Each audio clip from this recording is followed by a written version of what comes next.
ইডির বাজেয়াপ্ত করা ৩৫০০ কোটি টাকা বাংলার গরিব মানুষকে ফেরত দেবে সরকার। এই ৩৫০০ কোটি টাকা বাংলার প্রত্যেক গরিব এবং মধ্যবিত্ত ব্যক্তিদেরকে তাদের ব্যাংক অ্যাকাউন্টে সরাসরি দেয়া হবে। তবে বন্ধুরা, এই ৩৫০০ কোটি টাকা থেকে আপনি কত টাকা পাবেন এবং কবে থেকে এই টাকা দেয়া শুরু হবে, তার জন্য আপনাদেরকে কি করতে হবে সমস্ত কিছু আজকের এই ভিডিওর মাধ্যমে আলোচনা করা আছে। ভিডিওটা একটু স্কিপ না করে পুরোটা দেখুন। এই ধরনের গুরুত্বপূর্ণ লেটেস্ট আপডেট সবার আগে পাওয়ার জন্য আমাদের চ্যানেলটি এখনই সাবস্ক্রাইব করে পাশে বেল আইকনটা অন করে দিন। মঙ্গলবার রাতে কৃষ্ণনগরের বিজেপি প্রার্থী অমৃতাকে ফোন করেন প্রধানমন্ত্রী নরেন্দ্র মোদী। তাতে প্রধানমন্ত্রী নরেন্দ্র মোদী বলেছেন, বাংলার ইডি যে অর্থ বাজেয়াপ্ত করেছে সেটা যাতে গরিবদের কাছে যায় তা নিশ্চিত করার জন্য তিনি কাজ করছেন। এজন্য আইনি বিকল্পগুলি কী কী রয়েছে তা দেখছেন।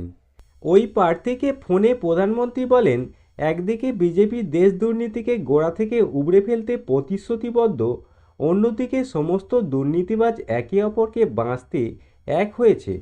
প্রধানমন্ত্রী অমৃতাকে বলেন, আপনি মানুষকে অবশ্যই বলবেন যে প্রধানমন্ত্রীর সঙ্গে আমার কথা হয়েছে। উনি বলেছেন যে ৩৫০০ কোটি টাকা ইডির বাজেয়াপ্ত করা হয়েছিল, তা বাংলার গরিবদের টাকা। সেই টাকা আবার তাদের ফেরত দেওয়ার জন্য আইনি পরামর্শ করছেন।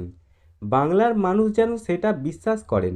এরপর বিজেপি প্রার্থীকে শুভেচ্ছা জানিয়ে প্রধানমন্ত্রী বলেন, আপনি জিতে আসুন, দেখা হবে জেতার পর প্রথম ১০০ দিনের মধ্যে কৃষ্ণনগরে কি করতে হবে সেটা তৈরি করে রাখুন, আমরা সাহায্য করব। যে কাজ ভারত সরকার করতে হবে তা দ্রুত শেষ করার চেষ্টা করব।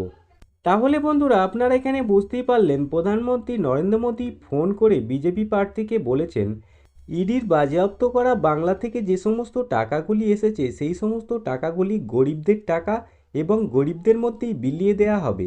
তার জন্য আইনি পরামর্শ করা হচ্ছে এবং ওই পরামর্শ শেষ হলে প্রত্যেক গরিব মানুষদের ব্যাংক অ্যাকাউন্টে এই টাকা দেয়া হবে।